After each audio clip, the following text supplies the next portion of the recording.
Capítulo 7. El lenguaje de las emociones. Los seres humanos, en un sentido estricto, surgimos del amor. Dependemos del amor y nos enfermamos cuando éste nos es negado en cualquier momento de la vida. Humberto Maturana. Estudios sobre las culturas primitivas dan fe que cuando una persona se sentía aquejada por algún dolor, concurría ante la presencia del brujo, chamán o hechicero, quizás una antigua versión del contemporáneo coach. Y entre las primeras preguntas, éste indagaba al consultante diciendo: ¿quién no te quiso hoy? Cierto día, uno de mis hijos, siendo niño, tenía dolores estomacales. Le conté que los indios curaban los dolores frotando las manos y apoyándolas luego en la parte que dolía. Aceptó mi invitación a intentarlo y así lo hice, comprobando milagrosamente que eso mitigaba su padecer. No sé si lo que le conté en esa oportunidad lo inventé o si realmente lo había leído. Lo que sí sé con certeza es que lo hice con un profundo amor hacia él. En coincidencia con esta anécdota, la antropología nos dice que el poder del hechicero no estaba tanto en poder efectuar brujerías, sino en la creencia que en él tenían el poder del coaching, y se asienta también en el vínculo. Lo que guía el coaching no es solo teoría y técnica, sino también la relación. Coaching es un proceso basado en el amor, como el sustrato en el que se asientan las otras múltiples emociones. Si hasta aquí hemos hablado del lenguaje verbal y asimismo del cuerpo como lenguaje, enfocaremos ahora las emociones, también como un lenguaje que hay que aprender a escuchar o como señales que hay que aprender a interpretar. Nuestros sentimientos son un sexto sentido, el sentido que interpreta, ordena, dirige y resume los otros 5. Los sentimientos nos dicen si lo que experimentamos es amenazador, doloroso, lamentable, triste o regocijante. Conforman todo un lenguaje propio. Hay una emoción que tiene que ver con la relación y la interacción con el coach. Generar el contexto para la expresión emocional es tarea del coach. Sobre ella se asentará también la confianza. Me atrevería a expresar que el éxito de algunos coachings se asienta muchas veces en la emocionalidad del vínculo coach-coaching. A la sesión de coaching, la persona viene acompañada por sus emociones. Y hacer coaching implica atreverse a un lugar de exposición. En nuestra cultura fuimos educados durante mucho tiempo a no mostrar las emociones. Hacerlo era entendido como debilidad y quedar expuesto a la mirada o a la crítica del otro, con el riesgo de perder la valoración, el respeto o el amor de ese otro. De allí la importancia del contexto de confianza. Las emociones constituyen un dominio siempre presente en toda acción humana. El quiebre del cochado y la brecha a acortar están atravesadas por emociones. Las situaciones relatadas por el coachee y que para él se constituyen en problemáticas son situaciones emocionales, y su resolución implicará incluir la emocionalidad.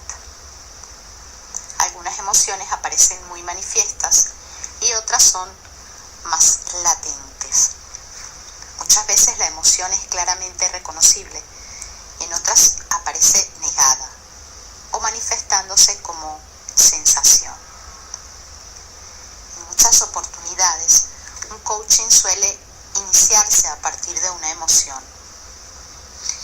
coachado siente que algo le pasa.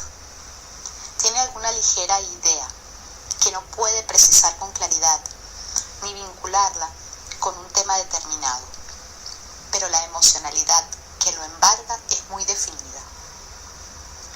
Varias veces comencé un coaching donde el coachee declaraba: no sé qué me pasa, pero me siento...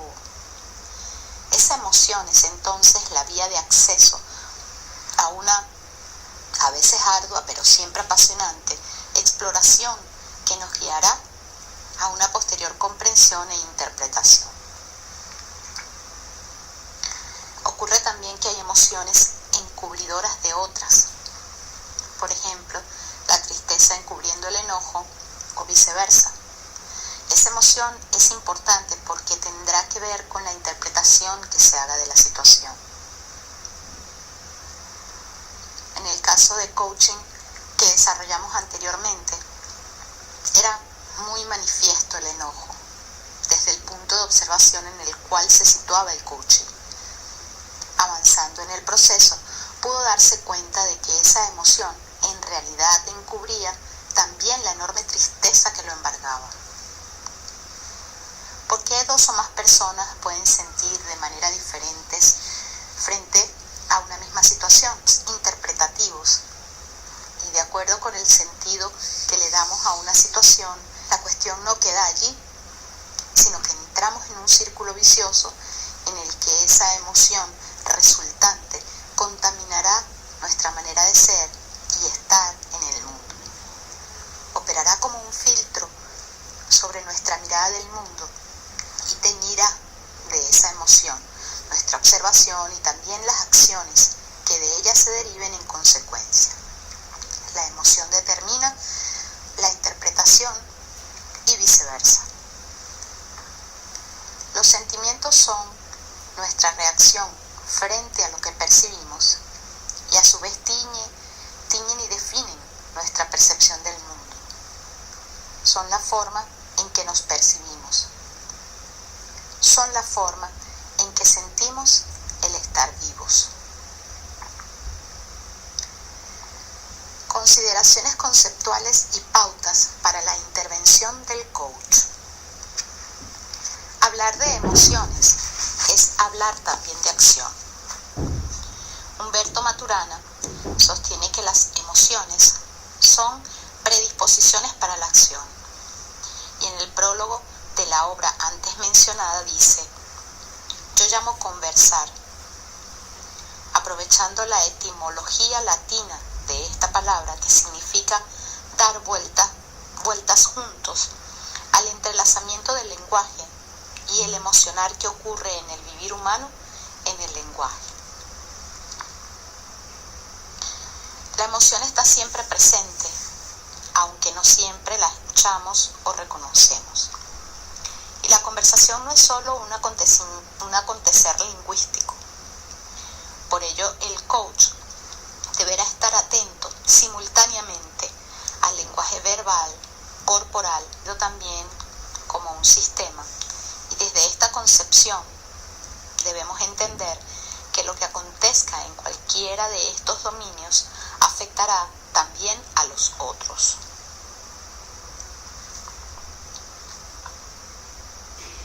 Dada la coherencia de estos tres dominios, nos cabe esperar que las transformaciones producidas en un determinado dominio se traduzcan en modificaciones en los demás. Una modificación emocional puede perfectamente modificar nuestras conversaciones y nuestra postura física. Sin embargo, a menudo cambios en uno de los tres dominios no logran los dos. Ello obliga a intervenir simultáneamente en los tres para asegurar que las transformaciones producidas en uno de ellos se encuentren con cambios que les sean coherentes en los otros. No basta, por ejemplo, con inducir un cambio en el tipo de conversaciones que una persona tiene si la emocionalidad en que se halla es coherente con las conversaciones del pasado. De no intervenirse simultáneamente en la emocionalidad, el cambio de las conversaciones corre el peligro de no conservarse y por lo tanto de ser efímero. Así como no puedo cambiar mi pasado, pero puedo diseñar mi futuro, no puedo elegir mi emoción, pero sí podré elegir mi acción. Asumiré responsabilidad ante las situaciones y emociones a las cuales la vida me enfrenta. Puedo sentirme enojado con impulsos de agredir al sentirme lastimado, pero puedo elegir una respuesta diferente a aquello que impulsivamente querría hacer. Esa acción, recordemos, también define mi ser. En el decir de Goldman, se trataría de proporcionar inteligencia a la emoción capturado en ella, sino poder operar con ella abriendo posibilidades de acción efectiva. El proceso de coaching, también con respecto a las emociones, consistirá en que el coachee logre transformarse en un observador diferente. También aquí se torna relevante la acción del coach. ¿Desde qué lugar escuchará y operará el coach al indagar en el universo emocional? Serán de importancia las siguientes pautas. Número 1. Reconocer la emoción. Como psicólogo concurrente hospitalario, donde tuve enormes aprendizajes, no solo profesionales, sino de vida, aprendí que ponerle nombre a las cosas ayudaba muchísimo a reducir las ansiedades. En la sala de espera era frecuente la presencia de familiares. Si el profesional de guardia respondía, no sabemos aún, estamos investigando, etc., incrementaba el nivel de angustia de los consultantes.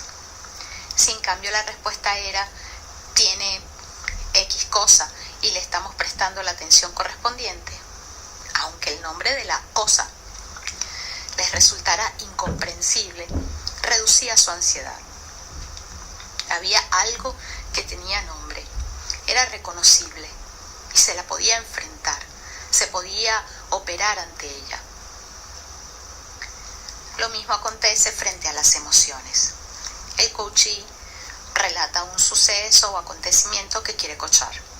A veces ni siquiera trae el evento ocurrido, sino que trae una emoción. No sé qué me pasa, me siento... En un principio intentamos definir cuál es la emoción. El coachado se transforma en observador de su emoción hasta que pueda ponerle nombre. Ante esto siento... El rol del coach será escuchar e indagar respetuosamente, ayudando al otro a expresarse, cuidándose y cuidándolo, de no rotular de manera inmediata. He observado a muchos aspirantes a coach que, no pudiendo manejar su propia ansiedad, diagnostican rápidamente una emoción. Muchas veces esos rótulos están basados en rapidísimas inferencias, basadas en mínimas evidencias. No está mal hacer inferencias. Lo erróneo sería transformarlas en hechos sin chequearlas con el otro. Por ejemplo, el coach observa que su interlocutor está cabizbajo, de brazos caídos, ensimismado y poco expresivo. Sería un error decirle, te veo deprimido. Esta actitud cerraría la posibilidad de expansión y podría orientar en forma errónea el proceso de coaching.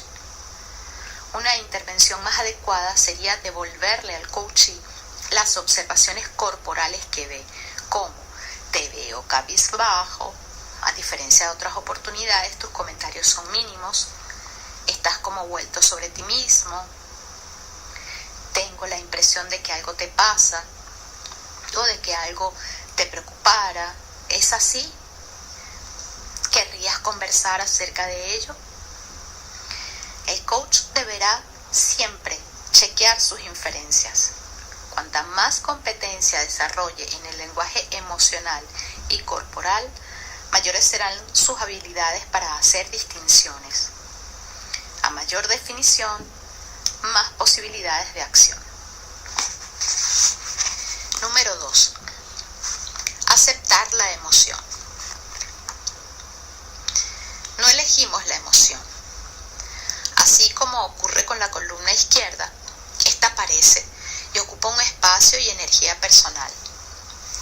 Esa emoción aparece disparada por algún evento o situación, ya sea de bienestar, por ejemplo alegría, o malestar, por ejemplo tristeza, y ante la cual sentiremos placer o displacer. Desde el punto de vista del coaching, se trata de aceptar la emoción sin juzgar, sin juicio, comprender que las personas no elegimos sentir lo que estamos sintiendo.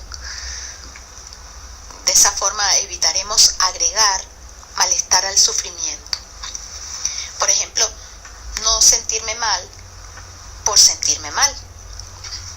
En un duelo, no sentirme mal por no poder llorar. La pregunta luego será, ¿qué voy a hacer con esa emoción? La acción, como responsabilidad, sí es una elección. Tener la tentación de hacer algo es diferente, es una elección. Desde el rol de coach, insistimos en la consideración conceptual de que esa emoción es particular del tipo de observador que cada persona es. La emoción será la resultante de una interpretación personal del sujeto. En este sentido, decimos que las emociones son indiscutibles. Respetar la legitimidad del otro es aceptar y respetar su emoción como legítima, aunque nosotros, desde la escucha, sintamos algo diferente.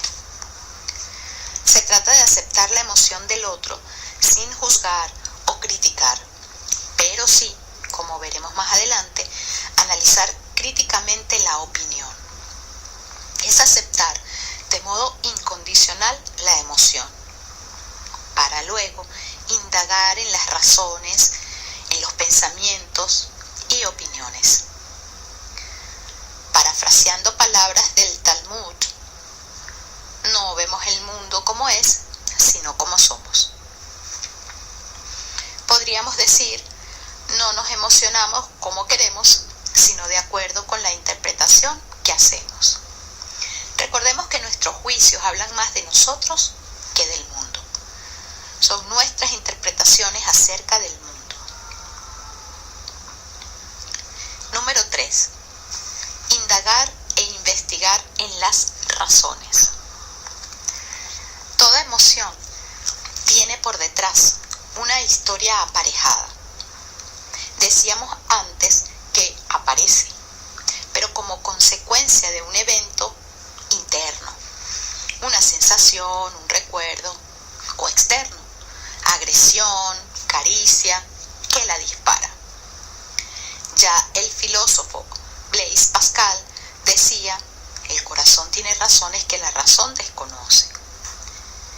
Contrariando tanto ese decir, afirmamos que detrás de cada emoción particular de relación circular, a veces es la historia la que genera un estado emocional, pero también acontece que ese estado genera una historia. Funciona como un filtro que tiñe la mirada que el observador tiene del mundo. También interpretamos el mundo desde la emocionalidad que tenemos.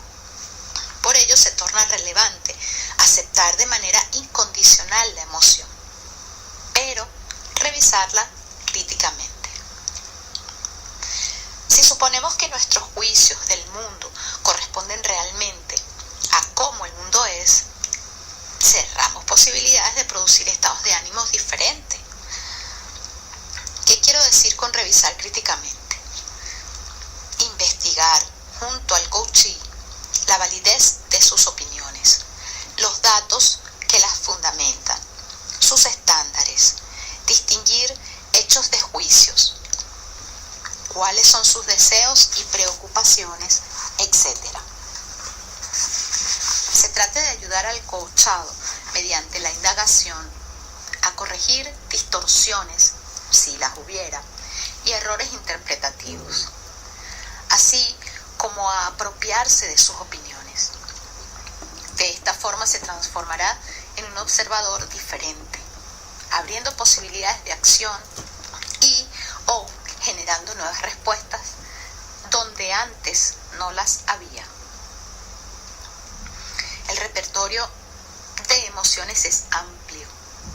A continuación, presentaremos un repertorio de emociones básicas con preguntas que facilitarán la indagación del coach y guiarán la investigación del coaching. Las presentamos a modo de guía, ya que no son exhaustivas. El coach sabrá adaptarlas a su modo coloquial personal. Preguntas guía. Miedo. Por lo general, la historia por detrás de está asociada con algo malo que podría pasar.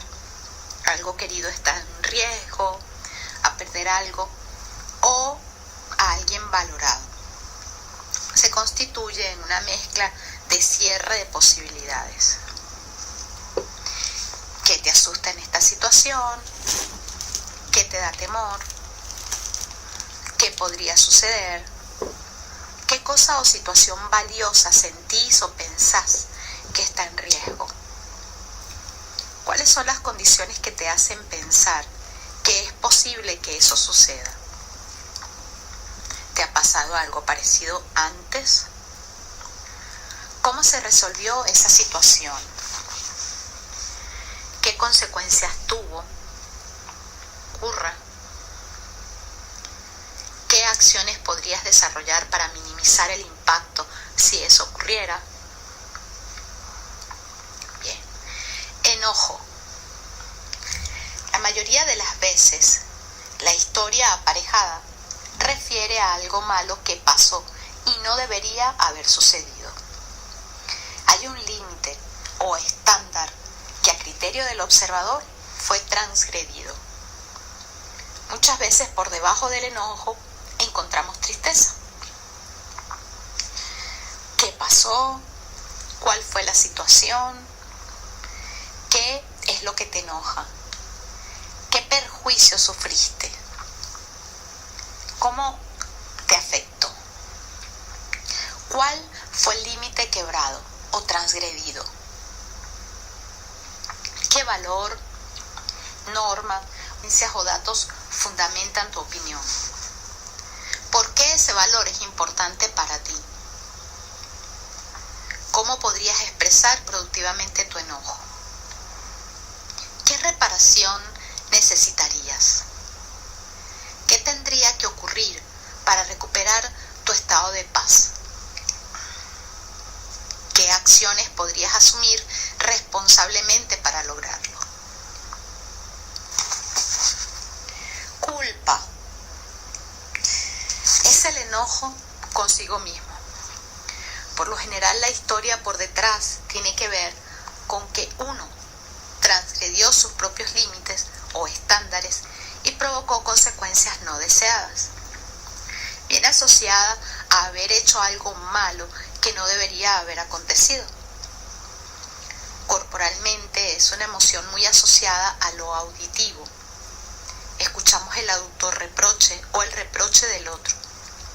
La vergüenza, en cambio, está más asociado a lo visual. Quedar expuesto ante la mirada del otro. ¿Cuál fue la situación? ¿Ante qué sientes eso? ¿Qué te remuerde? ¿Qué perjuicio causaste? ¿A quién? ¿Qué valor, norma o límite consideras que transgrediste? ¿Por qué ese límite es importante para ti? ¿De dónde viene? ¿Dónde lo aprendiste? ¿Cómo afectó al otro? ¿Qué reparación podrías ofrecer? ¿Hay algo que te impida hacerlo? A veces esta pregunta cambia la orientación del coaching. Por ejemplo, si el coachee dijera que es el miedo lo que le impide actuar, se trabajará la emoción miedo, para luego, ya limpio ese campo, seguir profundizando en acciones posibles para trabajar su culpa. ¿Qué necesitarías que pase para perdonarte? ¿Qué acciones podrías desarrollar en este sentido? Tristeza. Casi siempre la historia por detrás refiere a algo malo, a que algo malo pasó, algo o alguien querido se perdió, una posibilidad se cerró. ¿Qué situación te entristece? ¿Qué sientes que perdiste? ¿Qué posibilidad piensas que se cerró? ¿Qué valor tenía eso para ti? ¿Tienes posibilidades de recuperarlo? ¿Qué deberías hacer si eso fuera posible? ¿Qué te ayudaría a procesar y trascender este estado? ¿Qué te lo impide? Alegría, entusiasmo, vergüenza, envidia, nostalgia, orgullo, resignación, optimismo, gratitud, son solo algunas de las otras múltiples emociones o estados emocionales que acontecen en el diario vivir y por lo tanto se registran en situaciones de coaching. Sobre la base de los modelos arriba detallados, es posible construir un conjunto de preguntas guía que colaborarán en la... Número 4. Analizar acciones posibles. Una vez atravesadas las instancias anteriores, el coachee y el coach tendrán una mirada ampliada sobre la emoción investigada. Aún es muy probable que se tenga una comprensión diferente acerca de la misma. El solo hecho de poder hablar de la emoción posibilita una observación distinta y también posicionarse en un sentimiento diferente. Llegamos a la comprensión más cabal de ser uno quien tiene la emoción y no ser la emoción quien lo captura y mantiene cautivo a uno. Estamos en condiciones de operar con la emoción y no desde la emoción. Movere o movere implica movimiento, acción, pulsión interna que pugna por salir, por expresarse, presionar hacia afuera. La pregunta entonces será, ¿qué vas a hacer con todo esto? ¿Qué posibilidades de acción te vas a dar? ¿Cómo operarás habilidosamente con la emoción? En otras palabras, la acción sería la respuesta salida que le damos a las emociones. Pero estas emociones provienen de nuestra particular manera de observar el mundo y de la interpretación que hacemos de esas percepciones. Operar con la emoción no es actuarla, en el sentido de acting. Tampoco es negarla o manipularla, ni mucho menos dejarla que se exprese impulsivamente. Es reconocer la libertad y la responsabilidad de elegir la forma de actuar y transformar esa acción en productiva. Recordemos que así como ocurre con la historia y el revisionismo histórico, podemos cambiar la interpretación del pasado, pero no los hechos de ese pasado. Lo que sí podemos es diseñar futuro. Siguiendo a Daniel Goleman, podríamos definir a las propias emociones y administrarlas dentro de nosotros y en nuestras relaciones. Es la habilidad para controlar y regular las emociones y usarlas para guiar el pensamiento y la acción. Entonces, coach y coachee diseñarán posibles acciones hasta el próximo paso. Número 5. Compromiso de acción. Definida la opción, se profundizará en las dificultades, obstáculos y competencias para desarrollarla. El role-playing es una excelente herramienta para el diseño. Recordemos que toda libido no expresada, en cualquiera de sus múltiples formas, queda incorporada y se hace tóxica. Podríamos decir que la emoción está a la espera de una acción y requiere expresión. Si bien en términos y en contextos psicológicos o psicoterapéuticos en los que se operaría totalmente adecuado, sí me resulta muy apropiado en términos del coaching y sus utilidades. Cuando se experimenta una emoción válida, basada en opiniones fundadas, se incurre en una deuda emocional. Como escribe David D. Scott, para saldarla hace falta un pago en términos de acciones efectivas. Pero si se rehúsa a pagar, relegando la emoción a la inconsciencia, la deuda comienza a acumular intereses y si la misma excede cierto nivel, uno cae en la quiebra emocional. Cada emoción tiene una demanda específica. Al evitar el desafío, la emoción se estanca. Al resolver saludablemente el desafío, la emoción fluye y posibilita recuperar un estado de paz interior. Al asumir responsabilidad ante nuestras emociones, también estamos responsabilizándonos frente al mundo. Por último, quiero agregar 2 sugerencias más para la escucha del coach en relación con el tema del manejo emocional. Se refieren a trampas en las que es posible caer o distorsiones que debemos considerar. A. Ambigüedad de la palabra sentimiento. Tanto de pacientes como coaches, una confusión al hablar del sentir.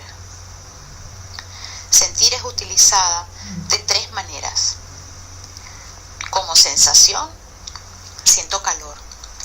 Como pensamiento o reflexión, donde después del siento viene generalmente una opinión. Siento que no me quiere. Y como emoción, propiamente dicha, siento tristeza. Como esta confusión es frecuente en el uso coloquial de nuestra cultura, que no hace al contenido esencial de la conversación.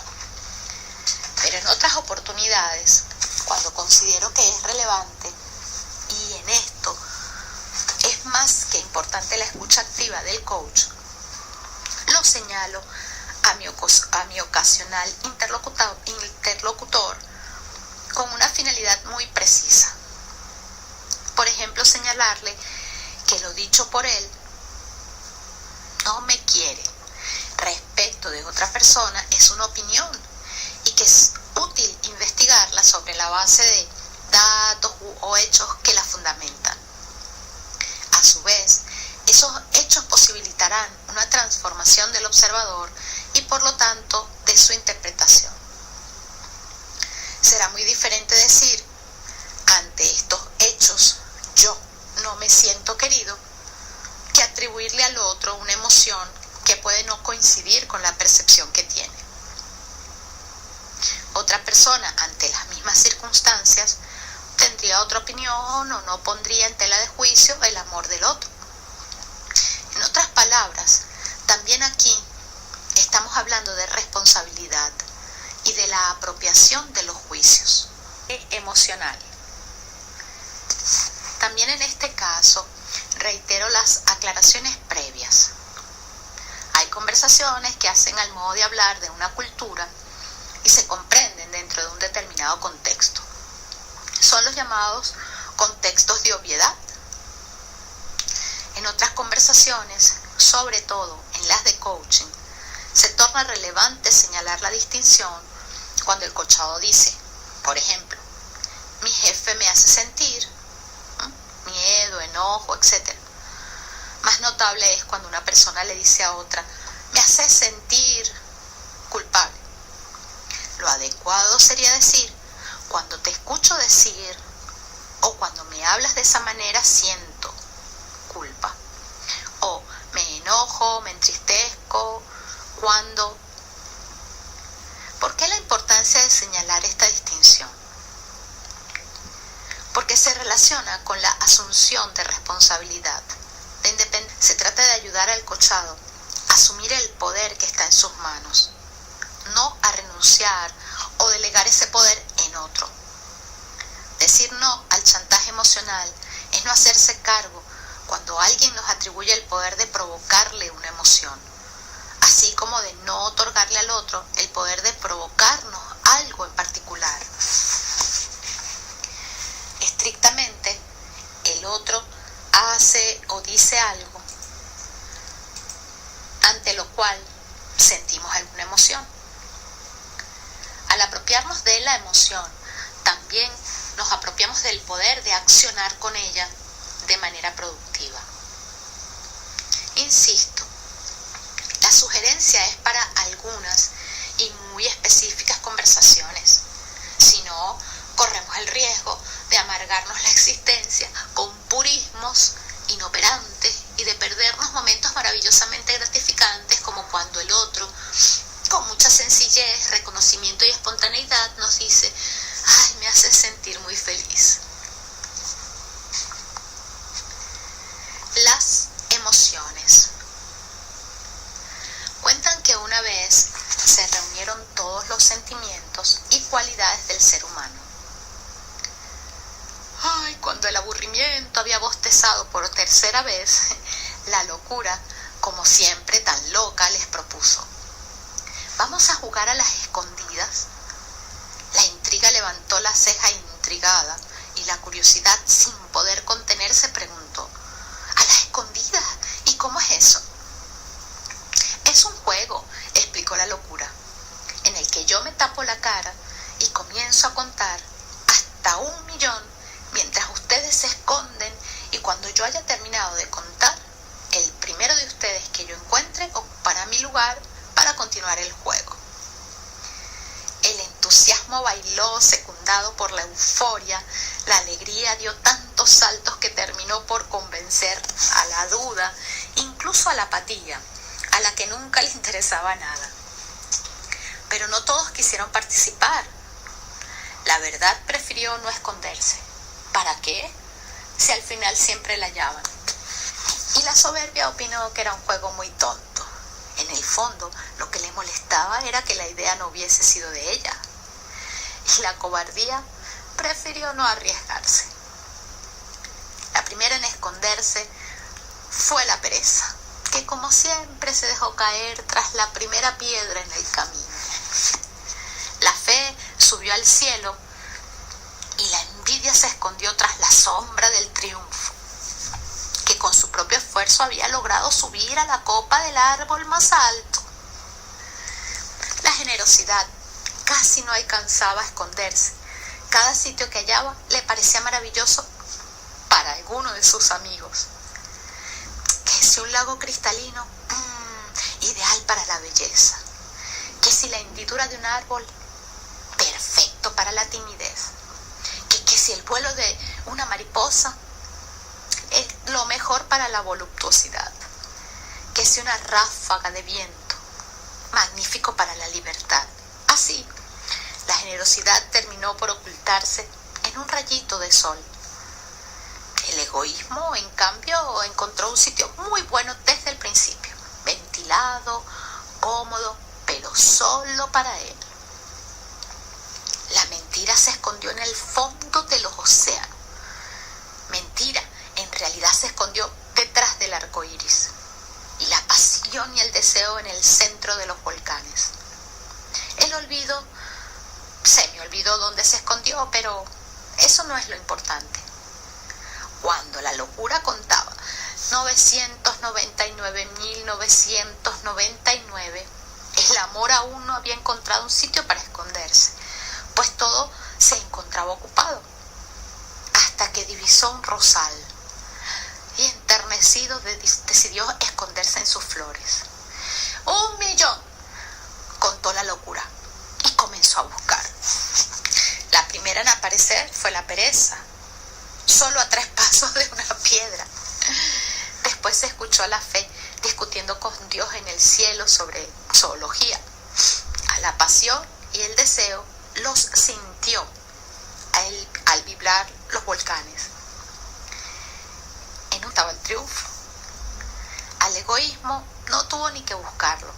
Él solito salió disparado de su escondite, que había resultado ser un nido de avispas.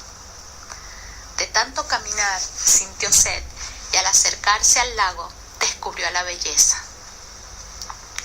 Con la duda cerca, sin decidir aún en qué lado esconderse. Así fue encontrando a todos: al talento entre la hierba fresca, a la angustia en una oscura cueva, a la mentira detrás del arco iris. Mentira, si ya estaba en el fondo del océano. Y hasta el olvido, que ya se le había olvidado que estaban jugando a las escondidas. Pero el amor no aparecía por ningún lado. La locura buscó detrás de cada árbol, bajo cada arroyuelo del planeta, en la cima de las montañas, y cuando estaba dándose por vencida, divisó un rosal y las rosas. Y tomó una horquilla y comenzó a mover las ramas, cuando de pronto se escuchó un doloroso grito. Las espinas habían herido en los ojos al amor. La locura no sabía qué hacer para disculparse. Lloró, rogó, imploró, pidió perdón y como castigo hasta prometió ser su lazarillo. Cuenta la leyenda que desde entonces, desde que por primera vez se jugó a las escondidas en la tierra, el amor es ciego y la locura siempre lo acompaña.